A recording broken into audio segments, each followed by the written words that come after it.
Hi, welcome to the New Works Festival. I'm Landon Jones. I have been directing the Small Pyramids play by Landon Jones. That's me. So, right here we have our cast. We have Andrew playing Jackson, Molly playing Emily, we have Isaac playing Anthony, and the stage manager is Ryan. And so that'll be all. We'll get started. Cool. Scene 1. Jackson and Emily enter into a local funeral home from stage right to buy a casket for Emily. They've been married for 40 years and think it is time to prepare for their eventual departure from Earth. The funeral director, Anthony, meets them in the basement where the beautiful caskets are sold. Anthony is completely stoned and often mismanages his belongings. Emily drags Jackson by the hand into the casket room. Anthony gets up from his chair to greet them. Mr. Black, it's so good to meet you. Your store was dazzling. Just how it is on the website. Emily aggressively shakes Anthony's hand. Jackson reaches to shake Anthony's hand as well, but Anthony pulls out a blunt.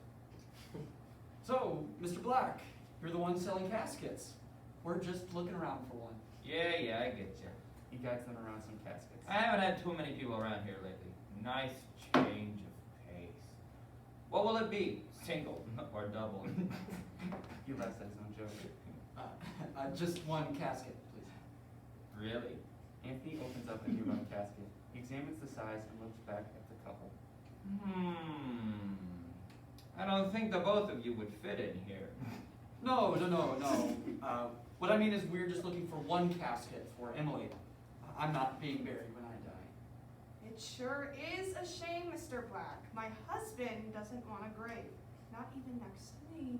Emily looks to Jackson, trying to persuade him to buy one for himself. Whatever. Sounds like a problem between you both. Anthony looks through the casket catalog. I think Mr. Black is right. It's something we talked about, dear. Jackson directs his speech to Emily. We already talked about this in private.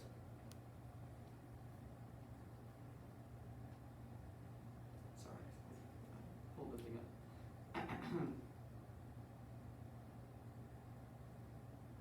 There we go.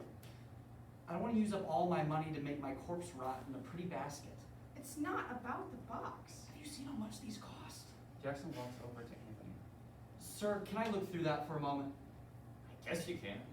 Do my job for me. Jackson takes the catalog. Anthony moves back to his chair to smoke and read a magazine. Right here, look at all of these. $1,000, $1,200, $2,000? Emily points at the catalog. This one looks wonderful. Not a chance, honey. It has gold stripes. Not real gold. We might have to go economy. Hey, Mr. Black, do you offer any wooden caskets? Jackson! This is unacceptable behavior. How dare you throw me into a pine box? Dear, it's not Zip it. If I want to lay down and die in a casket, then so be it. It's not about the money. We can make more money to replace what we spend, but I expect you to love me by making sure my body's taken care of after I die. That's a long way away. You're not dying soon, and maybe we don't need to buy a casket today. Jackson attempts to guide Emily to the exit. What did I just say? I heard you, but Emily snatches the catalog from Jackson and runs over to Anthony. Mr. Black, I want this one. Can you order it for me? We'll pay later. Give me a minute, and I will. Jackson is absolutely shocked at what he witnessed. Emily stands firm and serious as she turns around and looks at Jackson. Anthony sluggishly moves to write down the order for a $3,000 casket. how much was that? All you need to know is that we can afford it. But how much was it? Emily looks at the catalog again to find the price. $3,000. We have to sell everything. The dining table, the dogs, the TV. Everything what we got. Emily moves to comfort Jackson. Honey, you work a great job. It's okay to buy a nice casket. Jackson leaves Emily and leans on a casket at upper center stage. Why should we give everything for these boxes? They're small pyramids. Do you know what happened to the pyramids? Robbers stole all the treasures inside of them.